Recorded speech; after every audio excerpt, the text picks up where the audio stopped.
Ta-da! Hello, are we streaming? I think we are. Not now. I don't want to update my password. Hey, everybody. Welcome to another office hour. My name is Claire Moon, and I am a traditional, modern-y type of astrologer, if you're not familiar. I actually am going to introduce myself today, like properly, just because I've actually gotten a lot of new followers over the last couple weeks. Like actually quite a few. And so I think there's some people that might be new here that don't really know how like I do things and who I am and what the hell is going on. So before I bring up the chart, I just want to introduce myself. Hello, I'm Claire. I'm an astrologer. I used to be a pharmacist. Now I'm doing this. And when I was a pharmacist, I used to do a lot of student teaching, not teaching as a student, but I would have students in the pharmacy with me, kind of learning how to pharmacist on site.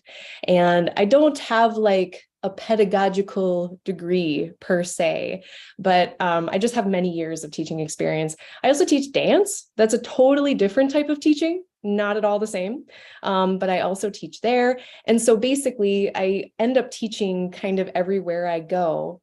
And it just so happens that now I'm in astrology. So here we are. So office hours is basically kind of a play on what I experienced when I was in university. And about, I mean, depended on the professor, but once a week, once a month, whenever it was, they would have like a scheduled time where students could show up and basically ask questions and get some help from the professor of that material.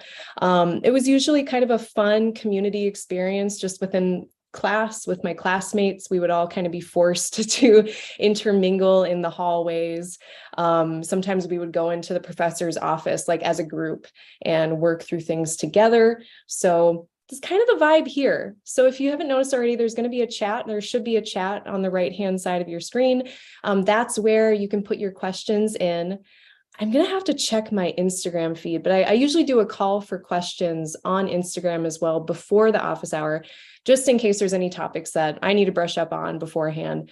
If there are no questions, usually what I do in that case is I will just blab. I'll just talk about transits or about my own kind of astrological experiences and things like that. So that's kind of the deal. Welcome. Thanks for joining. And I am going to get the clock up here. So you should be able to see my screen now. It's not my favorite time to be doing this. This is the case, the last couple live things I've done, we end up having this kind of questionable Mars on the midheaven. So we're not going to be covering any kind of controversial opinions today. That's not going to happen. I am actually going to get rid of my asteroids, my lot of fortune. You can tell. Well, I'll leave Chiron up there. I usually do look at him. Oh, and I have the lot of arrows up here. Hold, please.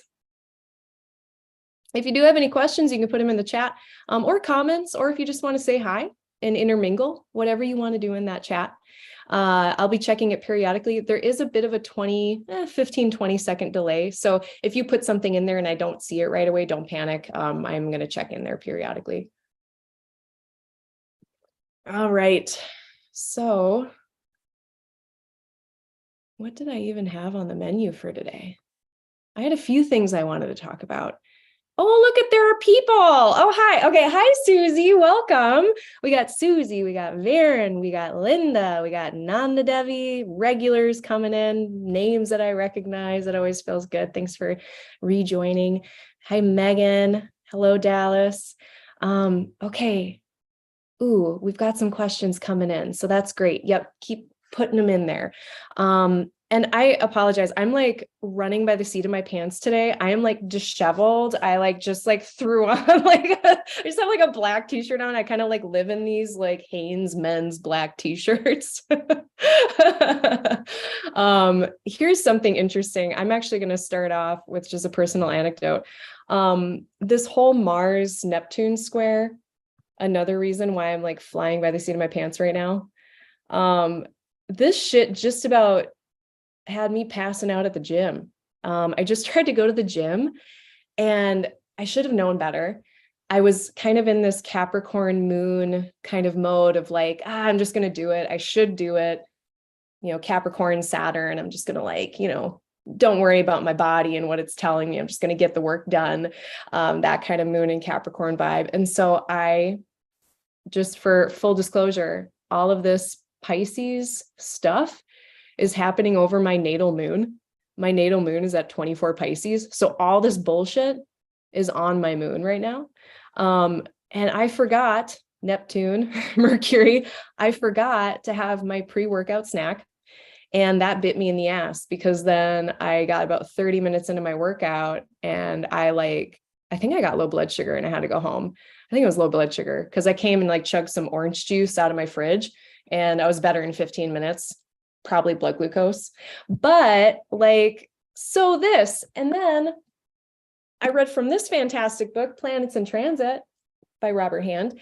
And I went to and granted, this is more considering like the transits in relation to a birth chart, but I read it just for transiting other planets, but it basically said in all of the Mars, Neptune, Mars square entries in the book to not overexert yourself physically, to take it easy. And I'm like, God damn it. I clearly should have read good old Planets in Transit before I headed to the gym, and I could have saved myself a little bit of trouble. So I thought that was kind of cute, kind of astrology, #astrology good. If you're not familiar with #astrology good, it's when something bad happens, but astrologically it fits and it's really like descriptive. And so it's like, oh, the astrology's right on though. Okay. La, la, la, la, la. What do we got? Thanks for the follow, Megan. Oh yeah. And if you feel like this is helpful today, hit subscribe, hit the like button. That always helps me. Dallas asks, would it be good for a Pisces sun, Aquarius moon, and rising to just hide in a closet for the next 3 years? Or maybe I should get a second job for the Saturn transit. So you must be talking about your little Pisces sun getting this co-presence now with Saturn and Pisces. I don't know. Oh, you have the same rising sign as I do. You're also that. Yeah, I don't think we're going to have the luxury of hiding in a closet. I kind of think, second house, Saturn and Pisces. And P.S., I did make a whole, for anyone who is wondering how Saturn in Pisces is going to affect your rising sign, not sun sign. We're in rising sign land. I made a whole video about that. I'll link it below later, but I did a whole rising sign horoscope on Saturn and Pisces. For Aquarius risings, we're probably going to have to work really hard. We're probably going to have to work harder than we normally would to make the same amount of foundational benefits for ourselves, probably, I'm guessing. I'm saving money right now. That's what I'm doing. So yeah, if that gives you an idea, that's where my head is at for it in my own chart. I'm already kind of seeing how it's going to be hard work. And it's me and it might be you stepping into responsibility for some hard work that needs to be done in the name of income, your own foundational resources for yourself, getting your needs met, like taking responsibility for getting your own needs met potentially in the second house. Might be rough on the self-esteem, not sure yet, more abstractly, the second house, self-worth. We'll see. Ask me in a year. Let's see how I'm feeling about myself in a year. See how Dallas is feeling. Yeah. Oh yeah. And oh my God. Happy Venus in Taurus time. Look at that. Venus just entered Taurus. So we got a dignity increase for Venus now. Really excited about that. Granted, even her transit through Aries here, which is a place where Venus isn't super well resourced. She's in a place that is kind of antithetical to what she would normally like to have to do her job in Libra. In Aries, she's given like a sword and a shield for the dinner party she's trying to create. But even so, she had Jupiter there. And so I don't think it was nearly as rough as it could have been. Even so, Venus in Taurus is a dignity shift for the better. That is her nighttime domicile. And I think, just maybe on that note of what to do with Venus and Taurus, of course, I'm always talking about values. If you've been following me, always talking about values. What do you value? What do you actually like? What do you give a shit about? Like, what do you prefer? We don't really choose our preferences. At the same time, preferences change. So getting in touch with what you actually like and don't like, what you value, what you don't value, seeing if there's been any changes in that, and then particular to the house that it's in. So looking at your rising sign, like we can imagine this person is like a Virgo rising, and this would be in their 9th house of belief and worldview. What beliefs do you value, or what beliefs inform what you value, right? If you've got some religious belief system, how does that inform what you care about, what you value, what you prefer? Those are questions that we could ask. Also, long distance vacations in the 9th, pilgrimages, if you will. Maybe it's time to get some like super yummy yums in a foreign land, you know, Venus and Taurus in a faraway place. So it can be a bunch of cool stuff, but we have that for the next about a month. Let me see. Not even 3 weeks, 3 glorious weeks. Yeah, until about April 10th or 11th, it looks like. So get it while the getting's good. Get them yums. Taurus is an earth sign. And so it's very much like the material world, you know, what smells, textures, sights, sounds do we like? All of our senses. What do we like? I'm excited about that. It's gonna be nice. Question. Oh, can you go over what makes a malefic enclosure? Yes, I absolutely can. So a malefic enclosure is when a planet is between, either by body, so in the same sign, or by an aspect, is between the aspects of Mars and Saturn. So let's actually, I wonder, we had one not too long ago. Let's see. Was it Venus? It was Venus enclosed between Mars and Saturn. I think that was in January. Yeah, maybe something like that. So for instance, here, this is an example of, yeah, I think this works. This might be kind of a rough thing, so bear with me, but here's Saturn at 24. Here's Venus at 17. And here's Mars with a trine at about 8.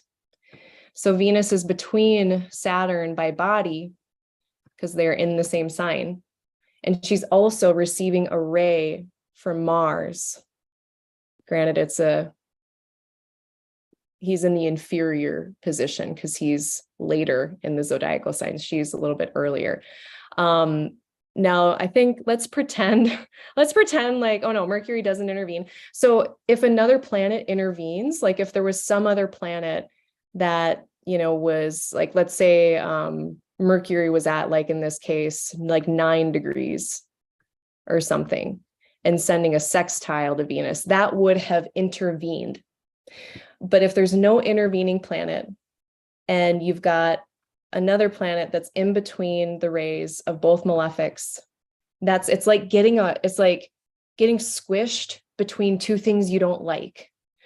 Versus there can be the opposite, which is a benefic enclosure where some kind of planet, like say this, we'll just pretend like the sun, if like, you know, Venus happened to be here and Jupiter happened to be here. And it's like the sun would be getting hugged from either side by both of the benefic planets. And there's some more specific rules as far as degrees. So I don't know where this comes from. I have no idea. But there's also an idea that planet that's squished in between the rays or the bodies of the malefics, it has to be within 7 degrees on either side. So this example might not actually count depending on how you look at it because Mars isn't close enough. But I'm more of a sign-based, fast and loose kind of person. I use degree-based stuff too, of course. But I don't get too far into the weeds with that. I know February of last year, we had one that was actually pretty gnarly, and it's when the Russo-Ukrainian war was getting started. And that was a little rough. When was that? Yeah. I don't know if anybody remembers this. It was like February, March of, I guess it would have been March of 2022. This is a bodily version of a malefic enclosures, Venus getting sandwiched in between both malefics there. So, the phrase I hear everybody use for this kind of thing is between a rock and a hard place. It's just not a great position to be in. You've got challenges on both sides. You've got influences coming in at that middle planet. The influences coming in are extreme because that's the nature of a malefic. The malefics are malefic not because they're bad, and the benefics are not benefic because they're good. And Nanda Devi, I know you already know this, but just for the viewers at home, malefics are malefics because they are, well, I'll start. The benefics are the benefics because they represent stable conditions for growth. We've got consistency, moisture, warmth, yay, Venus and Jupiter. With the malefics, those represent conditions that are more extreme and they do not sustain growth. They might still be necessary for some stuff, not necessarily good or bad, usually challenging, definitely extreme. So a planet in between both malefics, that's going to be kind of extreme, intense situations coming up or feelings coming up. But yeah, that's what makes a malefic enclosure. Hopefully that helps. Let me know if that got confusing or I left out anything out. Very good question though, because, especially like the moon, if the moon is in one of these enclosures, whether it's malefic or benefic, that's usually a pretty palpable felt thing. So that's why during my monthly forecasts that I do at the end of every month to look at the weather for the month ahead, I'm always trying to find some good moon benefic enclosures because those usually speak to some nice spots in the weather. And also like fortunate times to do stuff if you're into electional astrology. So like moon in between the rays or the bodies of the benefics. It's a good time to do stuff. Okay. Judith asks, how do you address charts with no birth time? Very good question. It's actually pretty common. It comes up every week and to varying degrees in my practice. I'm working with people to try to solidify and figure out birth time stuff. So there's kind of a spectrum of situations where people don't have birth time. So of course, there can be situations where we don't know the time at all. It's lost to history, daytime, nighttime, we have no idea. In that case, and in all cases, I guess, we do something called rectification. So rectification is a process in astrology by which we reverse engineer the birth time by looking at really important life events and seeing how they correlate with the timing in that birth chart. So if I look at like a marriage, for instance, I know what I should be seeing in a birth chart when it comes to like transits, annual profections, other timing techniques, and like things like that in the chart. So if I'm looking at like births, deaths, marriages, divorces, graduations, any of these big momentous life moments, any of those, it should match. Also, just like looking at the birth chart and looking at the person and talking to them and getting to know them and, how are they presenting? What is their speech like? What are their partners like? What is their career, and seeing if those things match with the birth chart. If your Saturn or Mars are in a place, those should be the harder areas of life described by those house topics versus Venus, Jupiter, generally going to be more positive experiences with those house topics. So those are some ways in which we rectify the chart and reverse engineer it. That's what we have to do. If it's someone who doesn't have any idea, like during the day when it is, that's a huge job. Pretty much you're going to want to hire an astrologer, work with somebody who can try to narrow down the rising sign. They may not be able to get it to the degree. They may not be able to get it down to the minute. But if we can just get the rising sign, like within that 30-degree chunk, that is huge. That's like pretty much, that's what we need to do a lot of timing technique stuff. Sometimes we can, there's more of a story to it. Like say someone knows that they were born in the nighttime, and then that narrows it down to like 6 of the signs. A lot of times people have an idea of when they were born, either by like family history, like moms will say or dads will say, oh, you were born at XYZ time. We wrote it in your baby book the day after you were born when it was fresh in our memory, hopefully.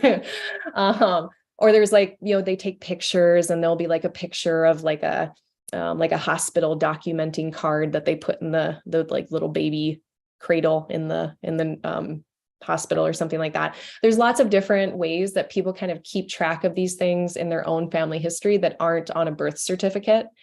Because that's the other issue too, is that some countries, some states, like writing down the time on the birth certificate is not always customary. And the older people are, the less common that was.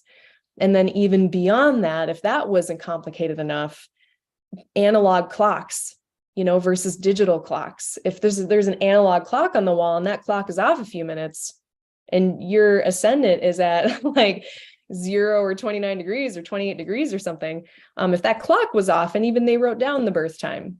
So actually, if we're all being perfect astrologers all the time, we're actually going to rectify all birth charts all the time, because there's always things that are out of our control. But that's to short answer to your question, rectification. Long answer, it's complicated. But hopefully that helps. And I'm pretty new at rectification myself. It's not something that I post on my website. It is something that I do by request. And I've been doing it for the most part, depending on the difficulty of it, on like a donation-based thing, just because I don't feel comfortable, unless it's an easier case, like charging people full price for it. But there are other astrologers like Patrick Watson. He's kind of one of the gold standard people right now for rectification. Lisa Scheim also does rectification. Her books are currently closed, but you can get on her wait list. So I'll put their emails, or their websites below, if anyone needs rectification help. But it's also something too, like if you're just reading your rising sign horoscope, that's a way, regularly to keep working on understanding. Well, if you don't know your birth time, you won't know your rising sign. But let's say you've got it down to a few, like you're either going to be a Libra or a Virgo, and you're not quite sure which one you are, read your rising horoscope for each one and see which one fits better. And that can be a way to work on that problem too. So depending on how unknown it is. And last little PSA on that too. I don't trust moms. Everyone out there is trusting their moms so much. And I love our parents. Parents are great. Parents are so helpful. But like, that was a huge day. Like half of the people in labor were on drugs. Like already, I'm sorry, but we're not like, and it's just a big day. I would not expect anybody to remember exactly what happened. Now, some people are going to be better historians than others. Like, and that's real. Even from my time in medicine, there are absolutely people who are fantastic and accurate historians. Some people are horrible at it. Like, it's just not how their brain works. But that doesn't stop people from believing that they're right. My own mother, bless her, was about ready to like disown me when I was questioning like the time that she gave me, which was 10:32. She was so sure. She was ready to just like disown me about it. She's totally wrong. She was a half hour off. Thankfully my chart didn't change, but I was using the wrong time for a little bit. So yeah, don't trust parents. I don't trust them.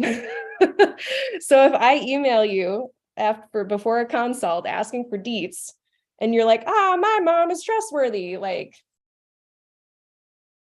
do your best.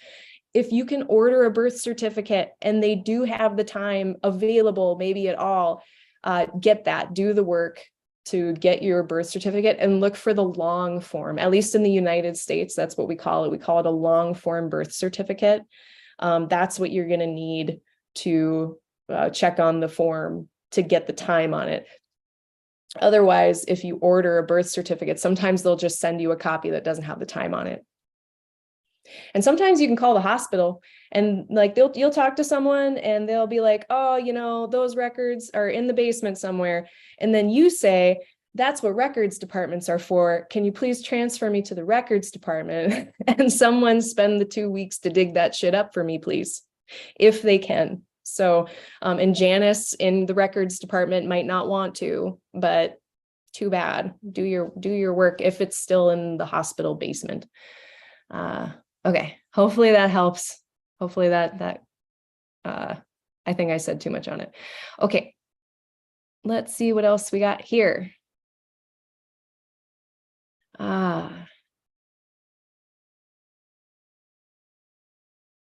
Stacy says, been studying astrology for about a year. Awesome. Congratulations, welcome. Just wondering what transits should I be paying attention to? There are many aspects and it kind of throws me off when I'm trying to figure it out.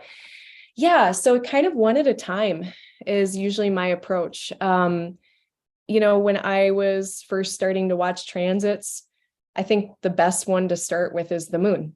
It's kind of sounds pretty straightforward and simple, but the transits of the moon are going to be the ones that we're going to feel the most intimately, the most palpably. They come and go relatively quickly because the moon goes 13 degrees a day approximately. And so that's what I would start to pay attention to, is just like, how do I feel when the moon is conjunct Saturn? Or how am I feeling when, the moon is going to be conjunct, like Mercury, Neptune, Sun conjunction, and just paying attention to what events go on around you, how you're feeling inside, what's going on with people around you. And I think that's a really good place to start. And then, at some point you can pick one of the other planets, like watching a Mercury retrograde, for instance, and just spending time on that one thing. I would start there. I wouldn't start with trying to like synthesize something out of the entire sky. And even that, I'm more, what I do in my daily observation is I just let things happen around me. And then when something comes up that's remarkable or picks up my interest, I will then look at the chart and try to figure out where the reflection is happening or where that reflection is coming from. So for instance, like this was kind of a cute little example. Maybe like a year and a half ago, I was outside and there was some rose bushes outside, and some of the roses were wilting a little bit, but a big gust of wind came and it just like blew some of these roses apart. And I had never seen anything like that. It was just like really remarkable. I was like, I've never seen the wind just totally blow a bunch of petals off of a flower just so succinctly.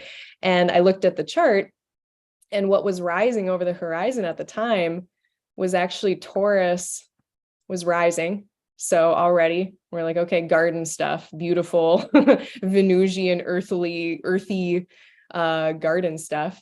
And this is like my sad Taurus. Oh my gosh. And Mars was in Taurus, and that is what was rising. And so Mars, separation, destruction, cutting things away. And I was like, oh yeah, rose falling apart. That's what's rising over the horizon as I'm seeing this. So really just one thing at a time, and also, letting life happen around you, and then seeing what the chart says in that moment, and just trying to, look for one thing.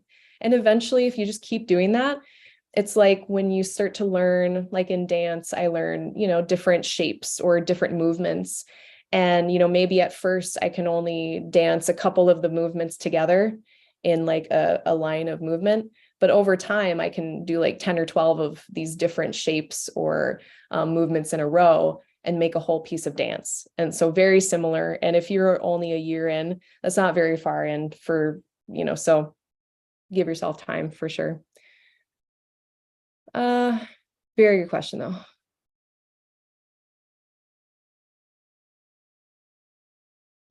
Okay. Anushe, hi. I hope I'm saying your name right. Anushe, thanks for coming. I try not to answer too many. I know I already answered one, more of like a personal chart question. But we do have someone here, Anushe, that has a bunch of stuff in Pisces. So you're getting Saturn on all of your stuff in Pisces. And what I would say about that is you're going to, okay, here's the positive side of this. You're going to get done with like a lot of your difficult Saturn stuff all at the same time. And then you don't have to deal with it again for probably another like 7 years until Saturn reaches its square, and squares all of your stuff in Pisces from Gemini eventually, a long time, many, many, many years from now. But yeah, you're going to notice like Saturn in a lot of areas of your life. So for instance, this is kind of an interesting consequence. And this actually brings up kind of another good topic of what are the consequences of having a stellium. Like what an stellium is a fancy word for when there's a 3 or more planets in a sign. There's a bunch of argument about what counts as a stellium. The outer planets, I don't really care. I more like try to look for the visible planets for stelliums. But if you've clearly got a stellium in Pisces. And one of the consequences of that is, like, for instance, here, like, let's just pretend like this is a Libra rising person. And we've got the Sun, Mercury, and Saturn in the 6th house of their health, wellness, disease, recovery from disease, daily work, daily obligations, daily duties, or regular obligations, regular duties. This is bringing in a lot of areas of life, because these planets, like the Sun, is responsible for the 11th, and Mercury is responsible for the 9th. Mercury is also responsible for the 12th. Saturn is responsible for the 4th and the 5th. And so all of these areas of life are getting brought into this. And let's say Saturn is transiting here, like it is right now. And let's say Saturn brings responsibility. Then all of a sudden, as Saturn traverses all of these planets, it might be asking you to pick up a lot of responsibility. And it might have to do with these areas of life that are all getting brought in, right? Not that one, this one, and this one. Saturn can be kind of a critical voice. It can be like saying that, okay, I'm Saturn, I have really high standards, and you're not doing good enough, and you should. So Saturn should be doing more. You might be having that voice really, really loud, really loud. So be very kind to yourself, rest, and take care of yourself as much as possible if you are having to work really hard. And that is all I will say about that. Okay, I'm closing the door on on personal questions, but that I did want to cover that one because it did bring up this interesting notion of, like, well, what the hell happens if all of my stuff is in one place and a planet comes over that? Well, it's a lot of things symbolized there. It's a lot of areas of your life, a lot of experiences that make up your life are then being affected by that planet all at about the same time.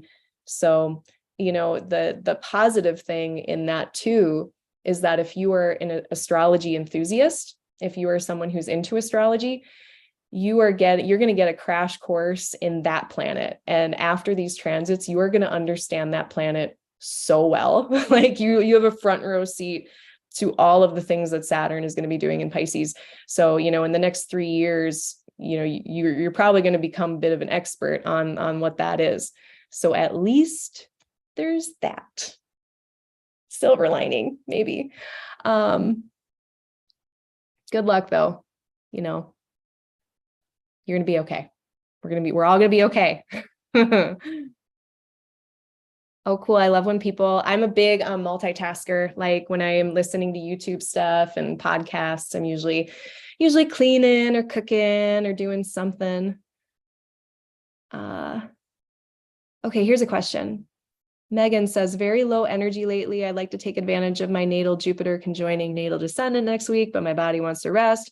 Yeah, like I was talking about at the beginning of the hour, like I just tried to go to the gym, didn't work out very well. It's because I forgot to take my snack. But the Mars-Neptune square is probably going to be zapping our energy for a little bit longer.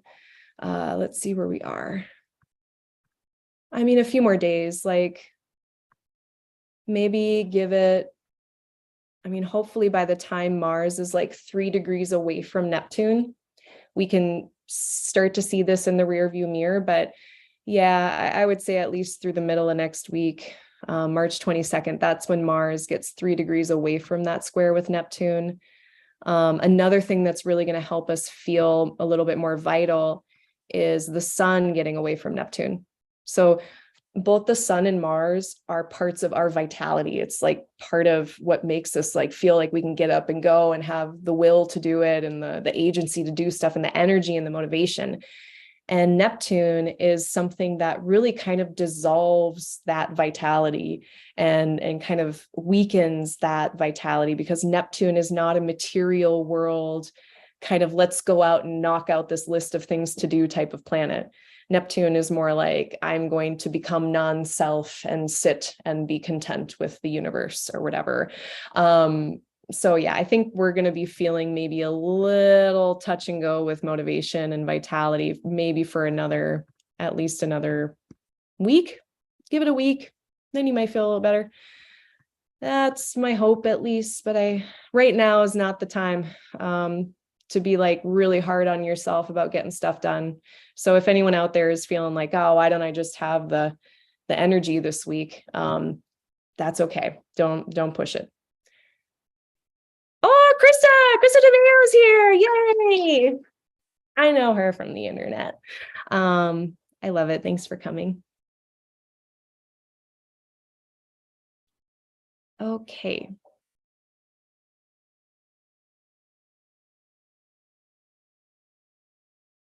There's a follow-up question on the rectification stuff.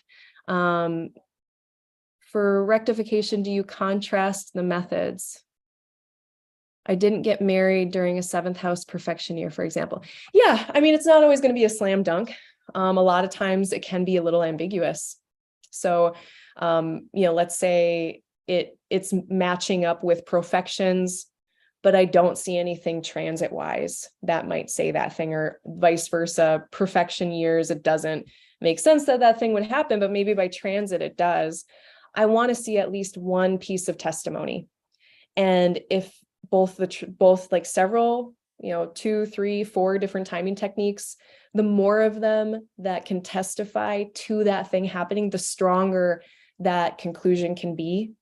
But, even if we can just get like one thing that testifies to that timing making sense, that's, the baseline. And the more techniques that testify to the same thing, even if they say it in a slightly different way. And this goes for interpretation of natal charts, everything. We want to see that. So I don't know if that answers your question, because you can get a bit of a discrepancy. Like not all timing techniques might say the same thing all the time. But that's a good question. Thank you. Nana Devi, good luck with rectifying your partner's chart. I rectified my dad's I'm pretty confident. I've done a few rectifications that I'm very confident about, but there's been a few too where, I find out that it's nothing like what I thought.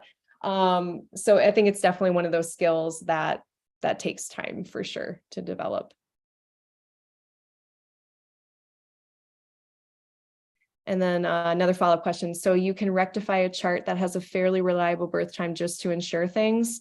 Absolutely. Yep. And I think, that's the most thorough kind of responsible way to do natal chart interpretation and timing interpretation. And in my own practice, I'm not necessarily starting every consult with rectification questions, but in the back of my mind, I'm always kind of on rectification notice, like trying to make sure as I'm talking to that client that what they're saying makes sense for their chart. And we'll notice it too. Like say I'm saying some delineations or interpretations and they're not landing and people are like, nope, that's not me. That doesn't make sense. That's all bullshit. Like you got to start to wonder, like, is this birth certificate time actually accurate? Or am I just a bad astrologer? I don't know. But I think always having that idea running in the back of your mind and trying to just kind of make sure it makes sense. Same thing with math, honestly. Like if you're doing an equation and roughly like what it should turn out as, like you get to keep that in the back of your mind versus like if you're doing a math problem and you're getting an answer that doesn't make any sense at all, then that should tip you off that maybe the math is something about that calculation is off. I don't know if that makes sense. Let's see here. Yeah, I'm so sorry. I know like that statement of I don't trust moms is like very strong, but I've been betrayed. We've been betrayed. Okay. Like it was a big day. It's no offense to the historians. That's what I always say. And no offense to the historians. Some of you are good, but it's really important. Like it's super important. And, if you have an ascendant that is pretty strong, like, they know it was at least, roughly that time of day. And, let's say the ascendant is in the middle of a sign. that's different. That's a little like the threat level is less than if you've got, a bunch of things on cusps, or, even we see like a midheaven or something like 1 degree into a sign or not, and that can change in a few minutes. So, yeah, it's a little nerve-wracking too, to try to do prediction with a chart that you don't know if like to try to do predictions with a chart that we don't know for sure what the time is. That's just almost like negligence in my mind. It's a little, and I mean, I've done a little bit of that, but it always makes me feel a little dicey. Let's see here. Oh, hi, Esther. Welcome. Got an internship turning into a full-time job next week. I wonder if that's a Saturn and Pisces thing for you. Is it worth drawing a new chart to see how that will go? Or is the chart of my start a couple months ago more accurate? Both. Yeah, this is a good question. So the question around this is, if I started a job, what is the inception chart for the start of that job? And in this case, it's someone who started an internship and then they got basically like a promotion or a solidification, and they're going to start a new position within that same company or work. But it's kind of a new start. And in that case, I would take both charts. I think the original one is kind of the big one, like that very first day that you were there, that the starting time of that shift, maybe even depending on how you're looking at it, like when you closed the door and got in, left your home for the day to go to that shift. That's going to be, I think, like one of the most telling things. Sorry, I'm getting distracted by funny comments. But that secondary chart too, of when you start the full-time position, that I think that also is an important moment. It's anything that's a meaningful moment, and that might describe that specific type of position that you have versus that first chart of just like when you started with the company. That might be more of a general overview of your time with them on like a whole. And Krista says, don't trust moms unless you're an astrologer, mama. And that is true. And I completely agree. And that is a huge caveat, because what I was talking about, some historians, fantastic, but I don't know people well enough. I don't know you. I just, if you're out there, I just met you. Like, I haven't even met you yet. You've just done an intake form. I don't know if your mom is like an astrologer, but if your mom is an astrologer, then yes, we can trust mom. Because they'll be like I am right now. Oh, Dallas has an example of a mom really off. She said 1:13 a.m. and birth certificate said 5:01 a.m. That's not even close. Like, and it's not even like, it's not like it's 5:13 versus 1:13. And the thing that always comes to mind with this is, in the court of law, eyewitness testimony isn't even good. Like, when we're trying to come to some conclusion, eyewitness testimony has been deemed faulty by society, like in a lot of ways. So I don't mean to be offensive. Mars was on midheaven. Please, no one be mad at me that I'm saying this. Ooh, I'm seeing something else about birth times here. That it wasn't on a long form certificate? Huh. All right, well, I guess call your state records office first and make sure before you do the whole form and the wait to get your birth certificate. Call the office and make sure that the time is going to be on it, instead of just trusting that it'll be on there. Okay, James asks, are there any obvious placements or rising sun moon signs that indicate talents in poetry and musical performance? There are. And I can't tell you exactly where this information is coming from that I'm about to state. But just from my own knowledge, okay, who's the planet of music? Mercury, for sure. Who's the planet of poetry? Mercury again. So we're going to be maybe looking for Mercury placements. I would want to see Mercury really strong. So Mercury in Gemini, Mercury in Virgo, something like that. But even better if like maybe Venus is involved, maybe Mercury in a Venusian ruled sign, maybe Venus in a Mercury sign, because Venus is more about like aesthetic and flow and beauty. the passion of love, and then Mercury's writing about it. Pisces, that can be a sign where, maybe, I don't know, Venus and Mercury in Pisces or something. Who is that? Chris Brennan always talks about a poet. It's like T.S. Eliot or something. Hold on a sec. Yes, it is T.S. Eliot, birth chart. Because they had something. I gotta put in my password. Okay. T.S. Eliot has Mercury and Venus with the ascendant in Libra.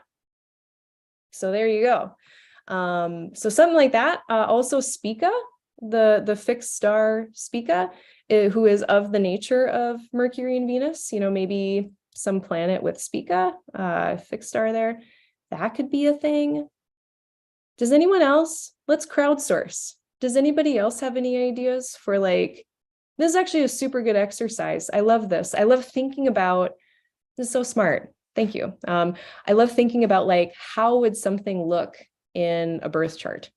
What would it look like for someone who is like an engineer, versus a poet or something like that? So thank you, James. This is a really good exercise. So if anyone has any other ideas, so yeah, sun, moon, maybe with those things, sun, moon with Venus, Mercury, or in an aspect, we can always have an aspect as well. That can all be it. And then Neptune, I guess, is another thing with that as well. I do see Neptune involved with a lot of artistic type people as well. Because Mercury on its own can be a bit rational, but it's also very good at patterns. And what is music other than a repeating pattern of sound that we then associate the conception of, ooh, that's nice, or ooh, that's discordant. But yeah, Neptune can come in and make it more soulful, or cohesive, bringing different parts of things together. And I think part of creativity is the ability to make connections out of things that we normally wouldn't connect. And so bringing Neptune in as that connecting agent, or Venus as that connecting cohesive agent with Mercury, is another that feels performance arty for sure.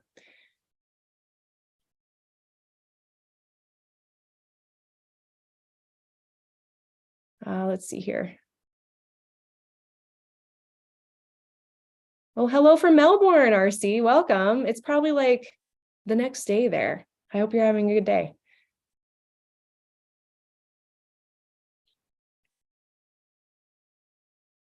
Let's see.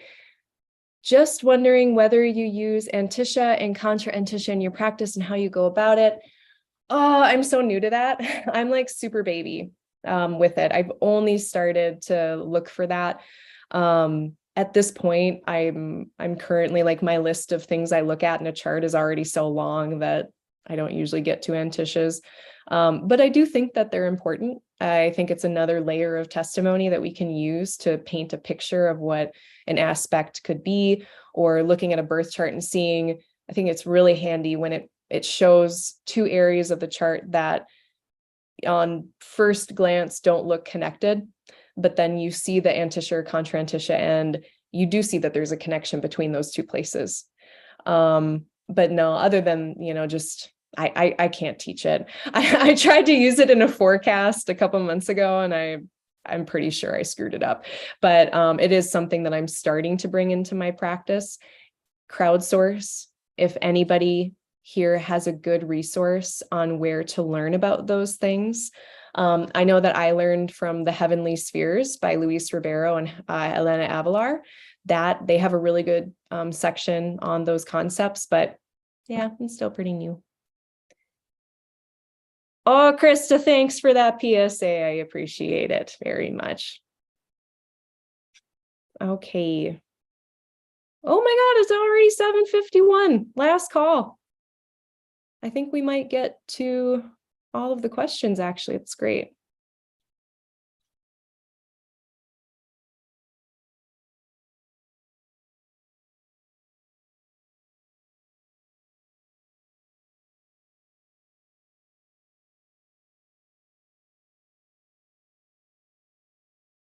Sorry, y'all. Just reading. I think that's all the questions. Yeah, and like, okay, I mean, I've heard people say the opposite of this too, and someone correct me if I'm wrong.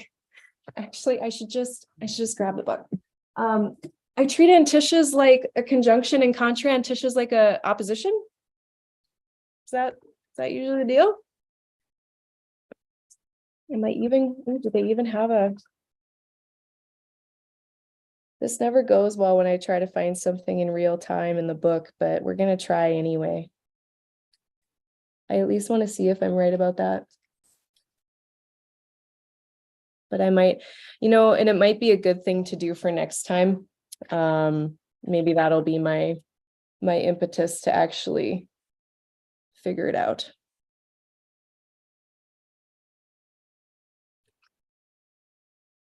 Man, I tell you what, this table of contents is huge. There's so much in this book on the heavenly spheres. If you're new, like, this is a really good foundational book if you have not read it. And the table of contents is so huge that I give up. Let me see if there was anything else I needed to talk about on my list. Oh, yeah, there was a couple things.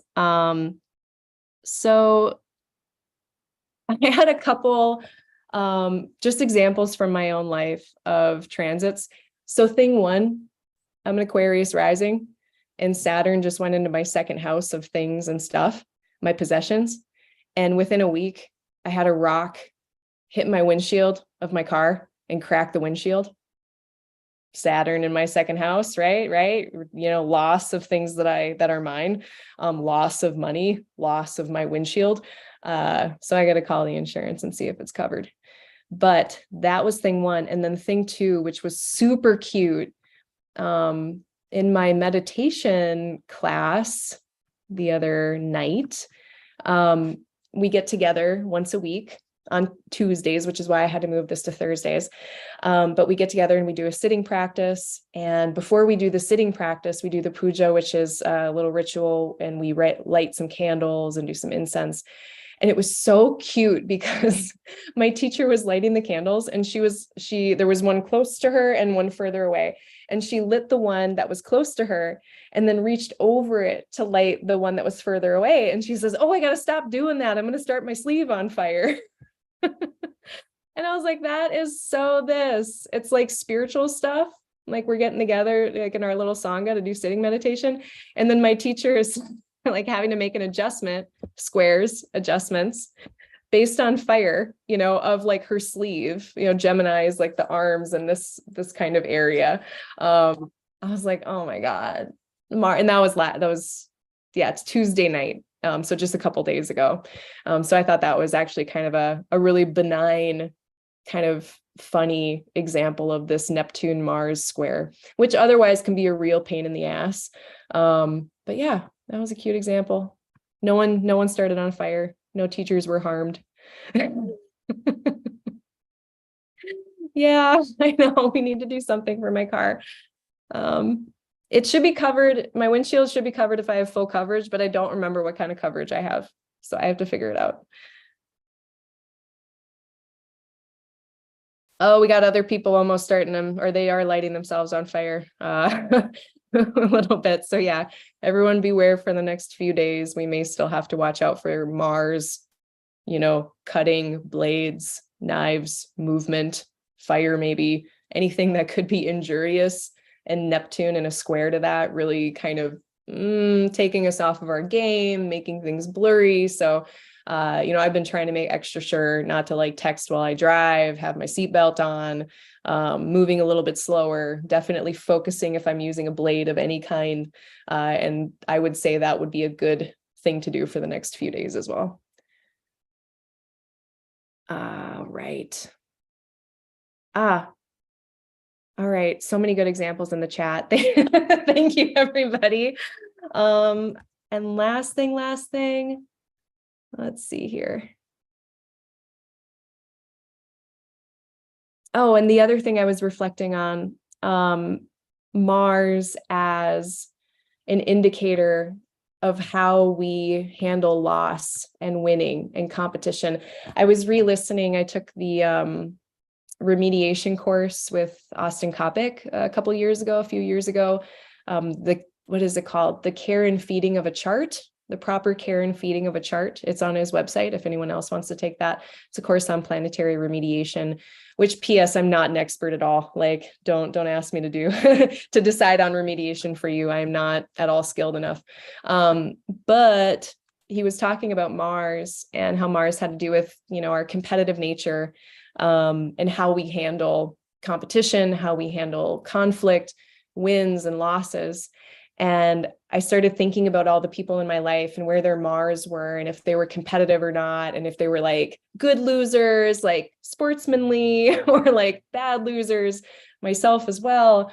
And I thought it was kind of a cute reflection because I have two brothers, and I know they're not listening to this, so whatever, I don't care.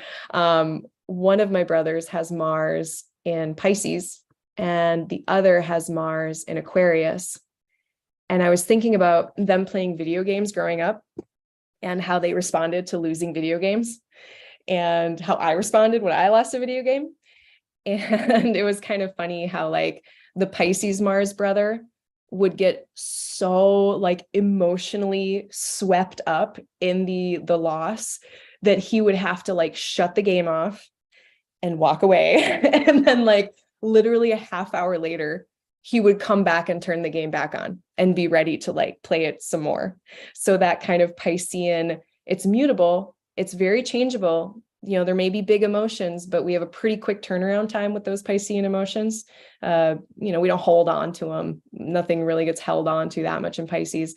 But that was totally how he handled that versus the Aquarius Mars brother. He would get frustrated with losing, and then he would like find the video game manual or like search, if we would have had the internet back then, he would have been like searching online to try to figure out how to get over like the problem. And my Mars in Scorpio, when I don't win at something, I just keep doing it and doing it and doing it and doing it until I hate myself. So I thought that was really funny. So if y'all want to reflect, maybe that can be your homework, is reflecting on where Mars is in your chart, where Mars is in what sign they're in the charts of your loved ones, and see how they handle being competitive. I thought that was kind of funny and kind of a cool Mars exercise. Okay, that's all I have. It's 8 p.m. pretty much. Thank you so much, everybody, for coming. Thank you so much for being flexible. I know like I changed it and then I had to change the timing again. This month was really weird, but next month we're going back to like the second Thursday. This is the third Thursday, which is kind of weird. So the next one of these Q&As is going to be on April 13th. At 7 p.m. Central Time, same bat place, same bat channel. So it's going to be right here. You can, I usually put a call for questions beforehand, but you can always DM me on Instagram, on Twitter. My handles on Instagram are Aligning Light Astrology. On Twitter, I am Aligning Lights. And you can always email me, Aligning Light Astro, shortened, aligninglightastro@gmail.com. You can sign up for my newsletter. That's a good way to keep up with all this. And all of my events, I always put in my monthly newsletter. That's probably linked below. What else? I'm doing research still. I've gotten about almost 20 people for my Moon Under Bond research. I would like to read 100 charts of those before I present on it. But that really depends on how quickly I can make that happen, because I don't want to wait 5 years to give this lecture. I'm thinking about lowering the prices on them, honestly, or just temporarily doing a discount code. I'm not sure yet, but I'm looking for more. So if you have a moon, I'm going to explain it here. If you have a moon that is conjunct the sun within 15 degrees, so if your moon and your sun in your birth chart is within 15 degrees, whoops, what would that look like? On either side, it can be the balsamic side, it can be the waxing side. I just call it a new moon because that's what most people know it as. Yeah, something like this.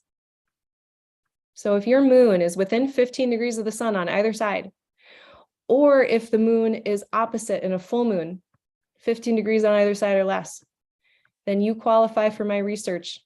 And what the research is I'm trying to do a technique called the moon under bond. It's from Rhetori. I'm using Rhetorius's definition, which is where we get that orb from. Another ancient astrologer has a different definition. I'm not using further research. But it describes something, in the case of a new moon, what is hidden, something hidden or concealed. Not necessarily that you don't know about it, but that you're not necessarily sharing about it.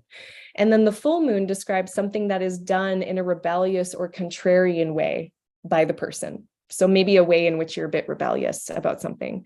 So that's the symbolic information that we get from these types of scenarios that I'm researching.